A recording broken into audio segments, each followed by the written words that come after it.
श्री स्वामी समर्थ. तर तुमचं वेलकम आहे रेसिपी आणि बरंच काही यामध्ये. तर आज बनवलेला आहे ताकाचा मसाला. तर बघूया त्यासाठी काय काय घेतले.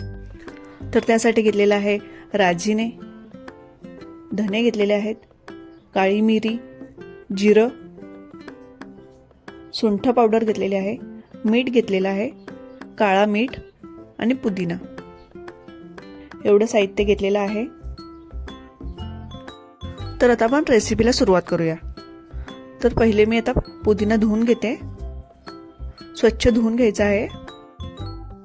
तर आता तो नॅपकिनवर टाकून मी तो पूर्ण कोरडा करून घेते.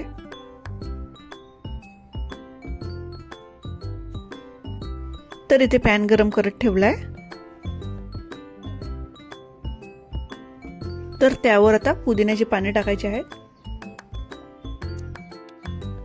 पुदिना आता आपल्याला खरपूस भाजून घ्यायचा आहे.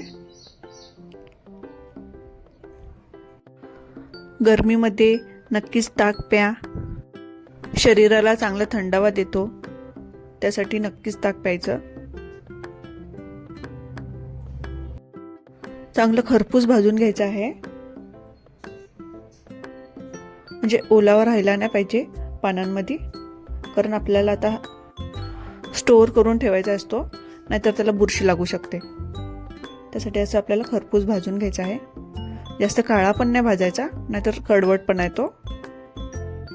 तर मी आता डिशमध्ये काढून घेते. आता त्याच पॅनमध्ये आपल्याला सगळे साहित्य भाजून घ्यायचं आहे. तर त्यासाठी टाकते मी जिरं, 2 चमचे जिरं घेतलेलं आहे, धने घेतले 2 चमचे, बडीशोप घेतलेली आहे आणि काळी मिरी घेतलेली आहे. हे चांगलं भाजून घ्यायचं आहे.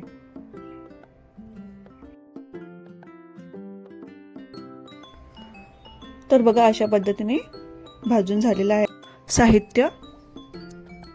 तर आता जरा तो थंड करायला ठेवते. इथे आता पुदिन्याची थोडी पावडर करून घेते. आता जे आपले भाजलेले जिन्नस आहे ते एकत्र करते आणि मिक्सर पॉट मध्ये टाकायचं आहे.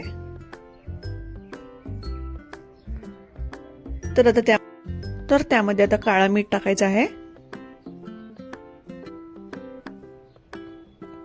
सुंठ पावडर टाकते. हे जे सगळे जिन्नस आहेत ते आपल्या घरी नक्कीच अवेलेबल असतात, त्यामुळे नक्कीच ट्राय करून बघा तुम्ही पण. तर आता चवीनुसार मीठ टाकायचं आहे.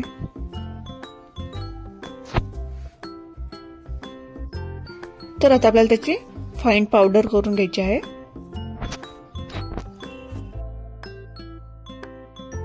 तर इथे आपला मसाला रेडी झालेला आहे. तर आता आपण इथे ताक करूया. हा दही मी घरीच लावलेला होता. जर तुम्हाला याची रेसिपी पाहिजे असेल तर नक्कीच देईन. बघा कसं झालेलं आहे. तर कसं मस्त घट्टसर झालेलं आहे. तर आता थोडं मी साईडला काढून ठेवते दही. आता त्यामध्ये थंड पाणी टाकते आणि आपला मसाला केलाय तर अर्धा चमचा टाकते मी. चांगलं ढवळून घ्यायचं आहे.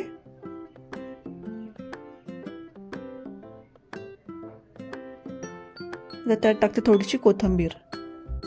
तर इथे रेडी झालेला आहे आपला मसाला ताक. रेसिपी आवडली तर नक्कीच लाईक, शेअर आणि सबस्क्राईब करा. तोपर्यंत बाय बाय.